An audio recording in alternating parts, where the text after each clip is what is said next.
Welcome back to Flick Favorites. I'm going to explain an action, thriller film from 2013, titled, Vendetta. Spoilers ahead. Enjoy the content. A jet lands on the runway as the film opens.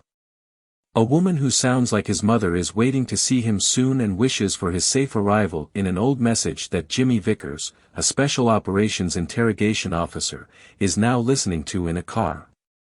The man looks to be very upset as he makes his way back home. When he arrives at his house, he hears another message from his buddy Griff, who comforts him and expresses sorrow for his loss. Jimmy is obviously in a lot of pain since it seems like a catastrophe has happened. He goes to a tavern and asks Debs and Terry, the owners, whether they know anything about the event.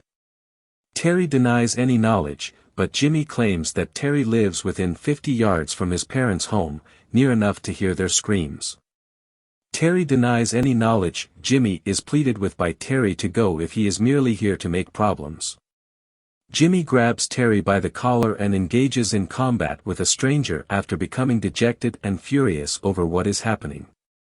When Deb stops him and asks Terry to share his knowledge, Terry eventually tells Jimmy about phoning the fire department that evening and claims spotting 4 of the gang members. He heard Jimmy's father screaming as they broke into the house, but he refrained from getting involved, choosing to observe from the window instead. The evidence is piling up to this point, and we later find Jimmy in the garage that is on fire at the residence where his parents are purportedly dead. He takes in his surroundings and remembers his parents from an old photo he finds in the space. Go back to the time when Jimmy's parents were still living, only a few days ago. Jimmy's mother begs George to mow the lawn since Jimmy's father is coming home and she wants the property to look tidy. They both can't wait for Jimmy to get home, and when he does, Jimmy's father offers to mow the lawn. 4 gang members are waiting for their next victim while inhaling illicit substances in their vehicle. One of them lets them know who their next victim is. One of them informs them their next target is always on the money run. Then, as she leaves for the bank, we glimpse a girl. When the thieves see her, they don their rabbit masks and race after the girl's car. The female is ultimately taken out of her automobile and arrested by the crooks. One of the gang members searches the car for the cash but is unsuccessful. George, Jimmy's father, who just so happens to be passing by, then pulls over to the scene. One of the thugs hits George with a baseball bat as they demand that he leave. On the other hand, George succeeds in punching him, breaking his skull open. He motions for them to go as he turns to face the others. One of the members is waving a knife at George to warn him, but they run when they hear the police siren. The cops then show up quickly. According to George's testimony to the police, he merely wanted to stop him and wasn't planning to murder him. Jokingly, Chief Inspector Holland remarks that he ought to have thought about it before using the baseball bat. George is taken into custody on grounds of manslaughter. Later that day, Warren, their boss, is visited by the 3 surviving thugs, who let him know that the heist did not go as planned. Warren is shocked to find that his brother has passed away when he asks about him. After learning of his brother's passing, Warren orders the goons not to come back until George perishes. When George is freed on bond and goes home, the thugs, including Warren, follow him and knock on his door.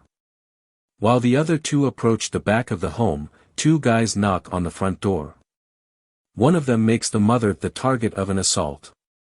The same goon that pointed the knife at George tells him he shouldn't have acted like a hero that day while George is being restrained against a wall with a knife in his mouth. The pair is then tied to a chair and doused with gasoline by the crooks. As they whimper, Warren lights the place on fire. Jimmy is standing in the same abandoned garage in the present. Jimmy is informed by Griff, a police officer, that one of the neighbors saw a black BMW speeding on the same night at around 11 p.m., but they were unable to read the license plate. Although the police had no proof against the gang he suspects murdered George, they were engaged in a conflict with George. Jimmy tells Griff to email him the CCTV footage of the theft as he leaves the garage with tears in his eyes. The next morning, he pays his respects at his parents' graves.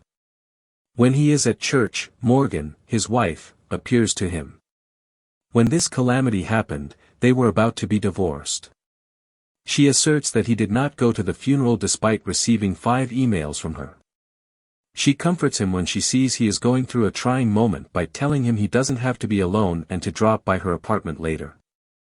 The following day, Griff sets up a meeting with Jimmy and lets him know that Warren, who is the brother of the guy George accidentally murdered that day, according to the inquiry, is the owner of the black BMW. He plays Jimmy the robbery's CCTV footage. As Warren exits the gym at night, someone rear-ends his car. He exits his vehicle only to see Jimmy waiting in the vehicle behind him, at which point he starts disparaging the man. Warren is quickly overpowered by Jimmy, a member of Special Operations, and is rendered unconscious.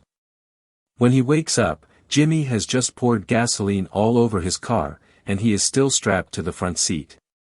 Warren explodes in wrath and claims he did the right thing when Jimmy brings up the couple he killed 2 weeks previously. He doesn't apologize, instead, he tells Jimmy how he mistreated Jimmy's mother that evening. Jimmy requests the bad man to name his gang members in exchange for his freedom while keeping his emotions under control.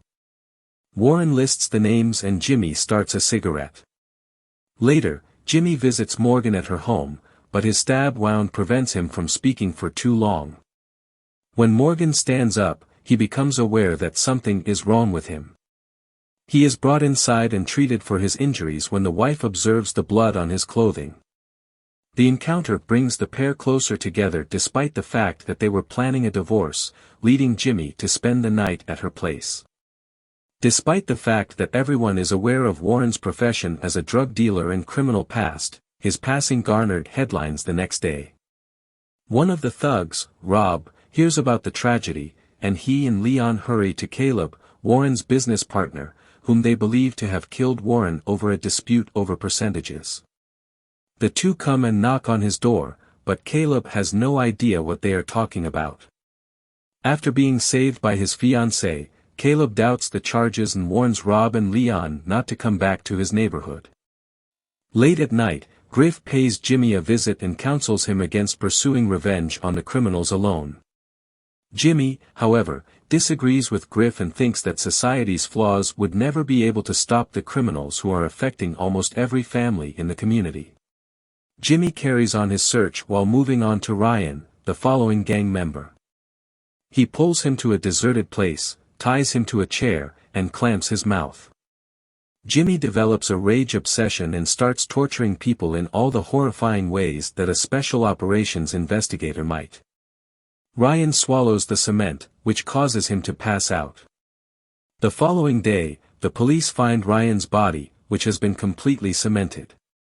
Holland shows a lot of curiosity and thinks that this is the opportunity that will allow him to progress reasonably.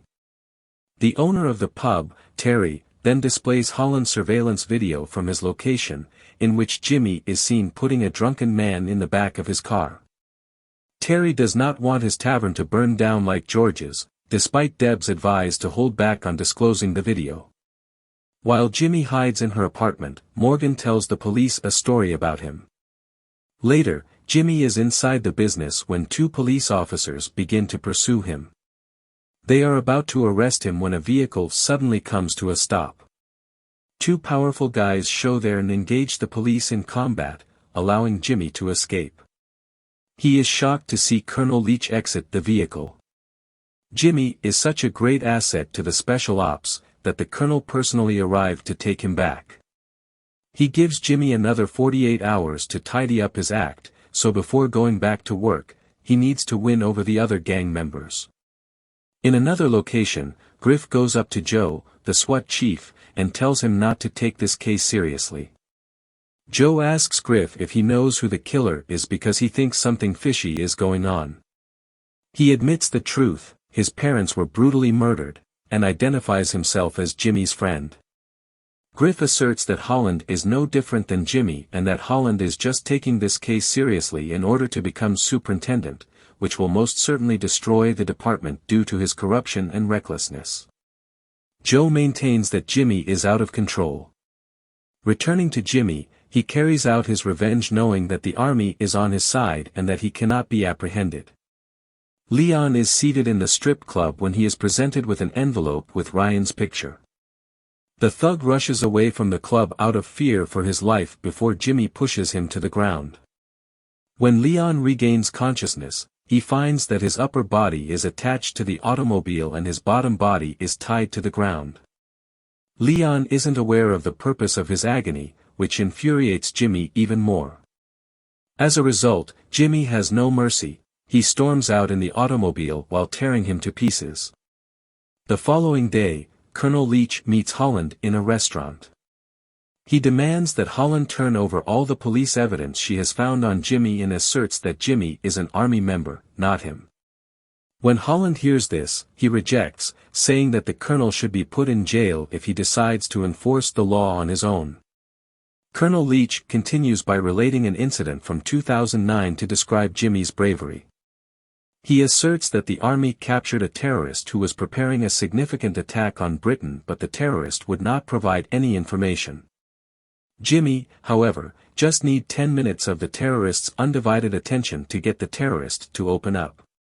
He asserts that people like Jimmy enjoy death rather than fear it. Finally, he promises that Jimmy will eliminate these men before disappearing into thin air. Holland agrees to the task and vows to track down Jimmy. Colonel Leach exits after informing Holland that he would be severely punished if he ever touches Jimmy. On short notice, the police commissioner and superintendent meet with the army chief. According to the army leader, Jimmy, the subject of the present inquiry, should never be imprisoned. The authorities explain to the superintendents the significance of Jimmy to Britain's top secret agencies without giving away too much about him. The police department's top brass are required to immediately report to the army authorities on the status of this investigation. Rob, the last surviving member of the gang that participated in the murder of Jimmy's parents, is going to a dealer later on in the evening. Rob leaves the situation as Jimmy uses him as a shield and compels him to knock on the door. He kills all of the gang's remaining dealers, with the exception of Caleb, Warren's business partner. Jimmy binds him to the chair as he stirs some of the same ingredients the drug traffickers used to make it. The man melts the man by dissolving all of the money in the bucket and pouring the chemical over his head. Holland asks Jimmy who is next on his radar after learning that Constable Griff has been giving information to Jimmy ever since the investigation began. Griff asks him to stay out of Jimmy's way and declines to inform him. Holland, though, doesn't seem to be scared to defy his superintendent's directives in order to find Jimmy. Holland discovers the final gang member who fled the scene the previous evening in the hospital. The limping man may then be seen studying some letters at Jimmy's apartment. He is forced to drive towards the ports by Jimmy's pursuit. He pulls out a syringe and commands the man to sit on his knees with his wrists bound, stating that this is the most dangerous aerosol spray that will burn everyone within.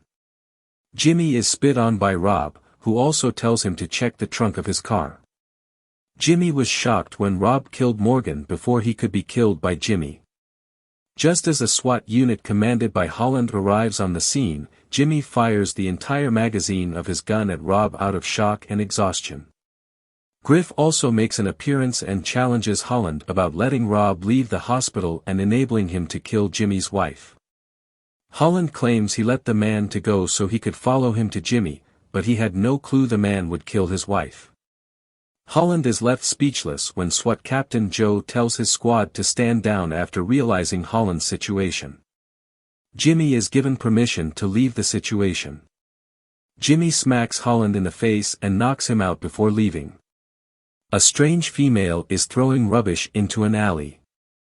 She cries out for help as two individuals seize her and obstruct her passage. When Jimmy shows up at the opposite end of the alley, the thugs attack him and demand that he leave. Jimmy has a nasty grin on his face. Thank you for watching. Hope you enjoyed this video.